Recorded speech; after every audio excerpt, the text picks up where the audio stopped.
والصلاة والسلام علی سید الانبیاء والمرسلین۔ سامعین کرام و معزز ساتھی بزرگان دین و برادران اسلام، الحمدللہ ثم الحمدللہ، اللہ تبارک و تعالیٰ کی خاص عطا کردہ توفیق پاک سے مسائل فقہیہ کا سلسلہ جاری و ساری ہے۔ اس سلسلے میں ہم لوگ نماز سے متعلقہ مسائل اور فضائل جاننے کی کوشش جو ہے وہ کر رہے ہیں۔ آج جو ہے وہ اس سلسلے کی ہماری جو ہے وہ 62ویں جو ہے وہ نشست ہے، یعنی 62۔ ہمارا جو موضوع کل چل رہا تھا وہ تھا نماز جمعہ ادا کرنے کی فضیلت، نماز جمعہ سے متعلق چند مسائل اور نماز جمعہ کی جو شرائط ہیں وہ الحمدللہ میں نے آپ کے کل جو ہے وہ گوش گزار کر دی تھی، اور آج جو ہے وہ نماز جمعہ سے متعلق چند مسائل ہیں۔ سب سے پہلا جو مسئلہ ہے وہ یہ ہے کہ جمعہ فرض ہونے کے باوجود، فرض نہ ہونے کے باوجود پڑھ لینا کیسے؟ مطلب یہ کہ میں نے کہا نا کہ جمعہ پڑھنے کے لیے چند شرائط ہوں گی، یعنی جمعہ فرض ہونے کے لیے چند شرائط ہیں کہ اس شخص کے اوپر جمعہ ہے، اس شخص کے اوپر جمعہ نہیں ہے۔ لیکن اگر جمعہ فرض نہیں بھی ہے، اگر فرض نہیں ہے اس کے باوجود اگر کوئی جمعہ پڑھ لے تو پھر کیا حکم ہوگا؟ جیسے کہ مثال کے طور پہ کوئی شخص مسافر ہے نا، اب مسافر کے اوپر تو جمعہ فرض نہیں ہے، ٹھیک ہے۔ اب اگر کوئی شخص مریض ہے، مریض کے اوپر بھی جمعہ فرض نہیں ہے، ایسا کہ مطلب جو مسجد تک آ نہیں سکتا ہو یا شیخ فانی ہے، لیکن یہ کہ کسی بھی طریقے سے کوئی پکڑ کر لے کر آ گیا اس کو مسجد میں، اب اگر وہ جمعہ پڑھ لے گا تو کیا جمعہ نہیں ہوگا؟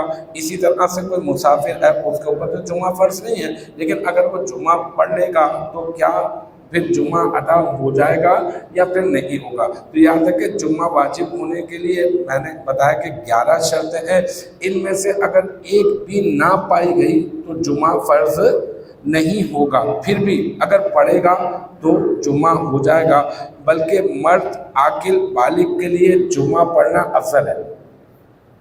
اگر پڑھ سکتا ہے، فرض نہ ہونے کے باوجود اگر پڑھ سکتا ہے، یعنی شرائط نہیں پائی جا رہی تھی لیکن یہ کہ اس کے باوجود بھی اگر وہ پڑھ سکتا ہے تو مرد عاقل بالغ کے لیے یہی افضل ہے، افضل یہی ہے کہ وہ پڑھے۔ اچھا، اسی طرح سے خواتین کے اوپر نہ ہی عیدین ہے اور نہ ہی جمعہ، نہ ہی خواتین جمعہ پڑھیں گی نہ ہی عیدین ان کے لیے فرض ہے۔ لیکن اگر کسی جگہ پر اہتمام ہوتا ہے اور عید کی نماز کا اہتمام ہو گیا یا مسجد کے اندر اہتمام کیا گیا، بھائی یہاں پہ خواتین بھی جو ہے وہ پڑھتی ہیں اور علیحدہ سے پورشن بنا ہوا ہے، پردے کا اہتمام ہے، اور مطلب یہ کہ یہاں تو مطلب کچھ بھی نہیں، مطلب کئی ساری مساجد کے اندر یہاں پر بھی، پاکستان میں بھی آپ کو ملے گا۔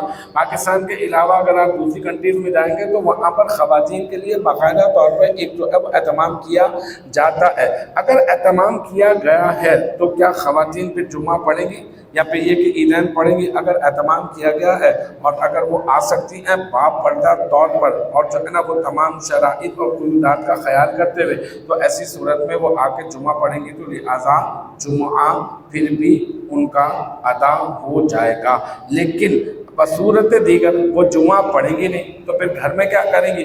لیکن جمعہ نہیں پڑھیں گی تو پھر گھر میں کیا کریں گی؟ وہ ظہر کی نماز پڑھیں گی۔ جس کے اوپر بھی جمعہ فرض نہیں ہے، یعنی شرائط نہیں پائی جا رہی، تو پھر وہ کیا کرے گا؟ وہ ظہر پڑھے گا۔ اگر کسی کا جمعہ نکل گیا تو پھر وہ کیا کرے گا؟ تو یاد ہے کہ اگر کسی کا جمعہ نکل گیا پھر بھی وہ جمعہ نہیں پڑھے گا، بلکہ کیا کرے گا؟ وہ ظہر کی نماز پڑھے گا۔ پہلی صورت یہ ہے کہ نکلنا ہی نہیں چاہیے، لیکن یہ کہ اگر کوئی سو گیا تھا، طبیعت خراب تھی، کوئی انجیکشن وغیرہ لے لیا تھا، ڈاکٹر وغیرہ نے میڈیسن دی تھی تو اس سے وہ کھا لی تھی اور قنوتگی تھی، اور جب اٹھا تو معلوم چلا کہ میرا جمعہ تو نکل چکا ہے، تو لہٰذا یا پھر اور کوئی وجہ ہو سکتی ہے کہ اس میں جو ہے وہ اس کو تاخیر ہو گئی اور جمعہ اب کہیں پہ بھی مل نہیں رہا جمعے کی نماز میں، جہاں پہ جمعے کی نماز پڑھی جاتی ہے، تو اب ایسی صورت میں وہ جب نکل گیا جمعہ تو نکل گیا، اب کیا ہوگا؟ اب اسے ظہر کی نماز ادا کرنی ہوگی، وہ جمعے کی نماز ادا نہیں کرے گا۔ اچھا، بالکل ایک یہی اس کو میں سوال بنا کر مزید جو ہے وہ اچھے طریقے سے پیش کر دیتا ہوں کہ وہ کون سی نماز ہے جسے ادا کرنا فرض عین ہے مگر اس کی قضا پڑھنا جو ہے وہ حرام ہے۔ ٹھیک ہے، مزید آپ کی سمجھ میں آ جائے گا کہ ایک تو وہ نماز ہے، نماز جمعہ، جس کا پڑھنا تو فرض عین ہے، اگر وہ چھوٹ جائے تو قضا نہیں پڑھیں گے، جمعے کی قضا نہیں پڑھیں گے، اور اگر کسی نے پڑھ لی تو اب جمعے کی قضا اگر کسی نے کرنے کی کوشش کی تو اب کیا ہوگا؟ ایسا کرنا حرام ہوگا، بلکہ اب اسے کیا کرنا ہوگا؟ ظہر کی نماز پڑھنی ہوگی۔ اچھا، کیا سستی کے سبب جمعے میں دیر سے پہنچنے والے کا جمعہ ہو جائے گا. مطلب بہت سارے لوگ مطلب گھر میں یہ بھی کہتے ہیں کہ بھائی تم خطبہ نہیں سنتے تو جاؤ, تمہارا جمعہ نہیں ہوگا, اور جو ہے نا تم نے جو ہے نا وہ پہلی اذان نہیں سنی یا دوسری اذان تو تم نے سنی نہیں, یا پہلی رکعت میں تم پہنچے نہیں تھے تو تمہارا جمعہ جو ہے وہ ہوگا ہی نہیں. اس کے لیے تو پہلے جانا شرط ہے. اچھی بات ہے آپ پہلے آئیں اور پہلے ہی آنا چاہیے, لیکن یہ کہ اگر کوئی یہ کہے کہ جمعہ ہی نہیں ہوگا تو یہ غلط ہے. جمعہ جو ہے وہ اس کا ہو جائے گا, لیکن ظاہر سی بات ہے کہ جو ثواب اس شخص کو جو پہلے آیا ہے اس کو ملے گا, اور جو ہے نا اس نے مکمل اہتمام کے ساتھ جمعہ ادا کیا ہے تو جو ثواب اس کو ملے گا وہ تو بہرحال حاصل نہیں ہو سکتا. اللہ تبارک و تعالی ہم سب کو عمل کی توفیق مرحمت فرمائے. وآخر دعوانا ان الحمد للہ رب العالمین.